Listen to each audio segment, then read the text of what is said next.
Welcome back students to another class of International English Olympiad.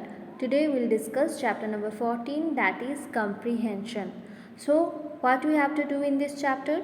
In this chapter we have to read the given passages, the poems and whatever is given as an extract, and we have to comprehend that.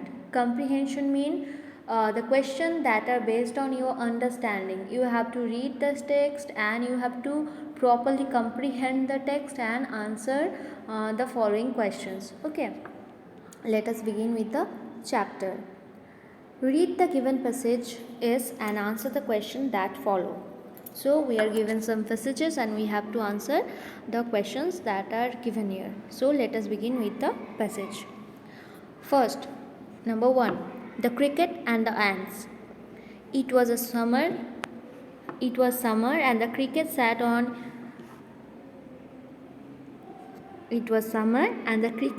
on an ear of wheat happily singing and enjoying the sun. He felt extremely sorry for ants who worked ceaselessly looking for grains of wheat to take back to their home. Poor things, thought the cricket. They really do not know how to enjoy life. But soon winter came and the carefree cricket had no food at all to eat. He would surely have died of hunger if it had not been for the generous ants who gave him some of their grain to eat. So, always save something for use in time of unforeseen difficulty or need. This is the lesson. Okay. Now let us see what are the questions that are posed. Number 1. What was the cricket doing during summer? Okay. For number 4, our answer would be he was singing and having fun. Option number B. For number 1, our answer should be option B, that he was singing and having fun. Okay. The cricket feels number 2. The cricket feels sorry for the ants because they were working continuously, not working, looking at the wheat, or no, none of this. The answer would be because they were working continuously. Okay. So for question number 1, option number B is the correct answer. For question number 2, option number A is the correct answer. Okay. What happened to the cricket in the winter? Let us see the option. He died of hunger. He had no food to eat. He became thoughtless. None of these. So our answer would be he had no food to eat, because during summer he was just sitting here and there and singing song and having fun. He didn't give a thought that what will happen during winter. Okay. So now number 4. How did the ants help the cricket? How did the ant help the cricket? They gave him shelter, they gave him water, they gave him grains to eat. None of this. So answer would be option number C. For question number 4, our answer would be option number 3, C, that they gave him grains to eat. Now let us move to question number 5. What is the moral of the story? Question number 5. What is the moral of the story? Wait for the winter season. Save for the days of need. Rainy days can come any day. None of these. So, as we have already read that the moral of the story is save for the days of need. So, for question number 5, our answer is option number B. Okay, correct answer is option number B. Let us move. Then our next story, the frog and the ox. This is our second story. Okay. A frog decided to become as big as an ox. So it began to breathe in, and every time it swallowed more air. It did, in fact, soon began to tire of its effort. Soon began to impact become bigger, but it soon began to tire of its efforts. Am I big enough yet? It asked hopefully to its many watching companions. So, many watching companions means many of his friends were watching him. So, he asked them, the frog asked them that, am I big yet? Okay. They had another look at the ox and shook their head. No, a bit more. So the ambitious frog kept on puffing itself up and up. So he kept on breathing air, having input of the air again and again until it burst like a balloon. So what happened at the last? He was burst like a balloon. Now what is the moral of this story? Do not make fool of yourself to make others merry. So you should never make fool of yourself to make others merry. Merry means happy. Okay. So from this extract, some questions are given here to judge our understanding. So based on this story, let us answer the following questions. Question number 6. What did the frog decided to do? To become as big as an ox. So our answer should be to become as big as an ox. Okay. Now question number 7. What did it do to become bigger? Started breathing in and in, shook its head, looked at the friends, made others happy. Okay. So it started breathing in and in. For question number 7, what it did to become bigger and bigger? The answer should be started breathing in and in. What did his companions say? They asked it to be a balloon. They asked the frog to puff more. They asked it to become an ox. None of this. So for question number B, the answer should be they asked the frog to puff more. So for question number 8, the right option is B. Okay. Now question number 9. What happened to the ambitious frog? It became an ox, it became a balloon, it died, it became merry. What happened? He was burst like a balloon. So naturally it died. Okay. So it was burst like a balloon. His body burst like a balloon. So he died. It died. The frog died. So for question number 9, correct answer is option number C. Now question number 10. What is the meaning of merry in the passage? Now what is the meaning of the word merry? So as we know, merry means happy. So for question number 10, right answer is option number B. Okay, our third story. Let us read our third story.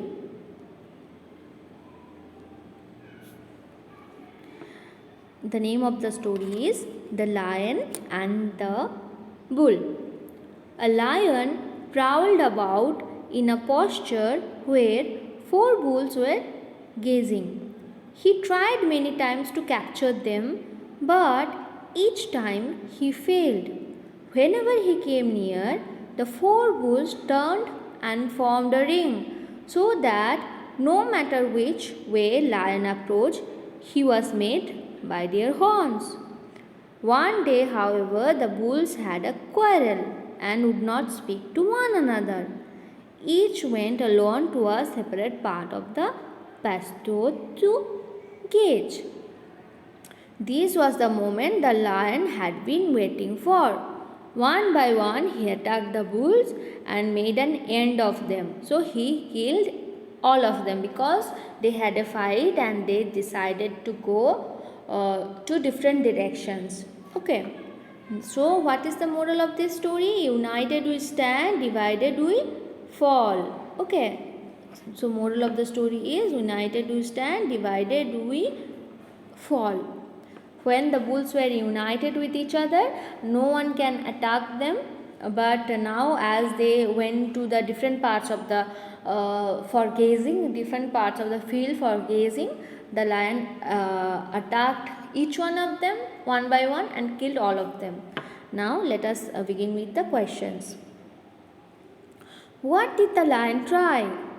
What did the lion try? To capture the 4 bulls. He always tried to capture the 4 bulls. Question number 12. The lion could not catch the bull because the bulls. The lion could not catch the bulls because the bull. For 12, because the bulls were united, ran very fast, were very brave. None of these. So for 12, the answer is the bulls were united. When the bulls were united, the lion was not able to catch them. Question number 13. One day all the bulls went in different direction because they wanted to see new pastures. They wanted to search green grass. They had a quarrel. All of this.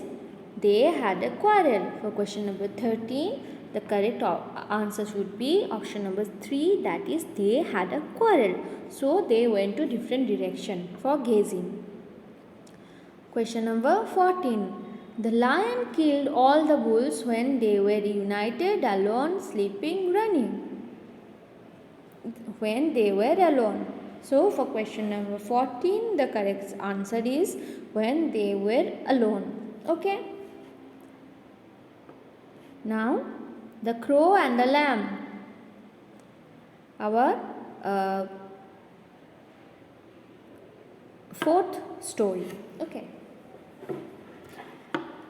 A crow saw that an eagle dropped down from the sky onto a lamb, caught it with its talons and flew straight back to its nest. Okay. The crow thought he would like to do the same and went to search of a lamb. Soon he came across one gazing in the field. And just like the eagle, the crow dove to capture the unsuspecting lamb between its claws. But the lamb was much too heavy for him. And what was worse, the crow's little claws got caught on the lamb's thick wool. The poor bird was trapped there. The shepherd saw the crow and caught it and put it in a cage.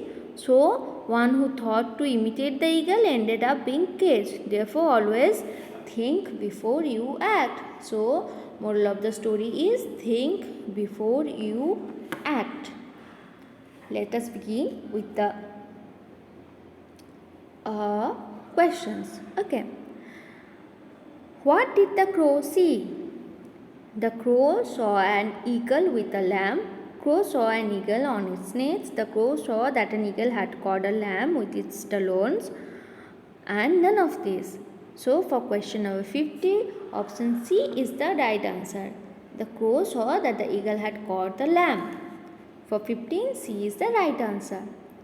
Question number 16. The crow thought that it would do the same as the eagle had done. The crow thought it would do the same as the eagle had done. Now, question number 17. Why could the crow not catch the lamb? Why could the crow not catch the lamb? The lamb was very heavy because the lamb was very heavy.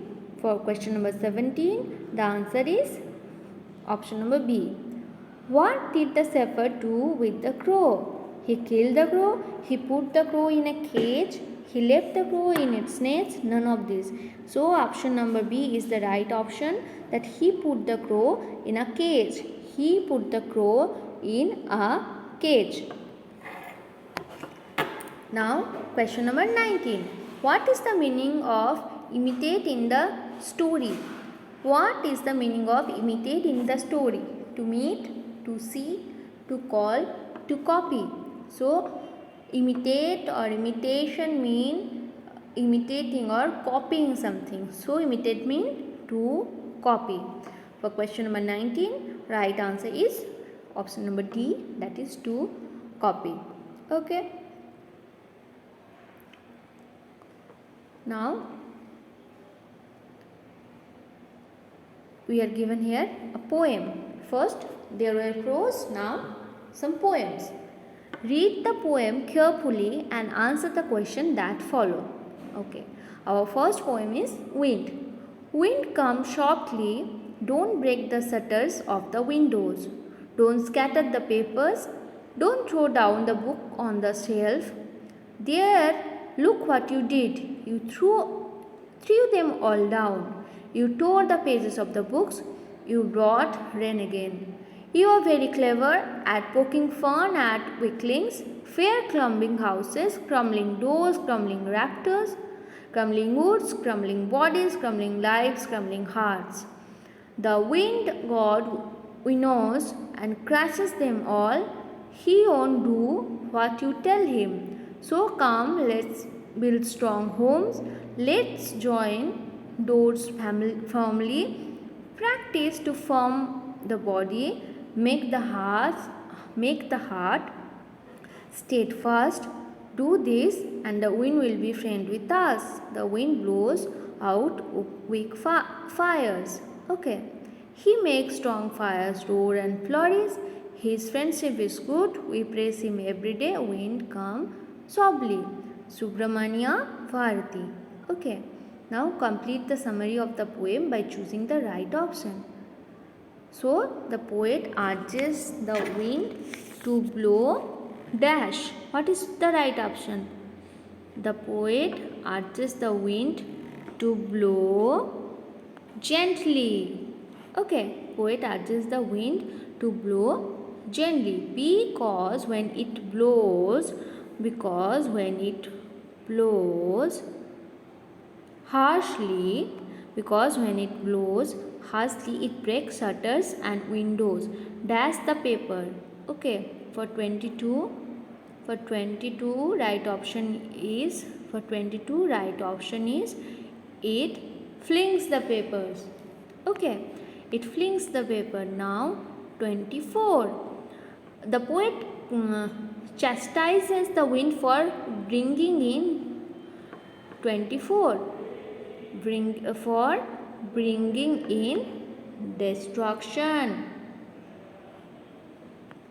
For bringing in destruction. There was a okay, and for 23 the answer should be tearing. Okay. Now 25. The wind just a minute. For 25. The wind dash and destroy the weak but gives dash to the strong. 24. Then wind for 25. The wind breaks and destroys the weak, but 26. But gives dash to the strong. 26. But gives strength to the strong. Okay. 27. The wind will not be able to dash us if we make our bodies dash. 27. Wind will not be able to harm us if we make our bodies strong. Okay. Now 29. 28. For 28 our answer is strong. Then instead like a dash, it will help us to be strong and determined. So instead like a comrade, it will help us to become strong and determined. We will flourish in life. Okay. So this is our answers. For 20, the question number, the blanks number 20, answer is option number 3. Option number C, gently. 21, harshly. 22, flings. 23, tearing. 24, destruction. 25, breaks. 26, strength. 27, harm. 28, strong. 29, comrade, and 30, life. Okay, students, with that we finish this chapter on comprehension. This chapter is based on your understanding. You have to read the stories like this and you have to answer according to that. Okay, that's all for today. We'll meet with our next chapter, that is spoken and written expression and punctuation in our next class. Till then, bye.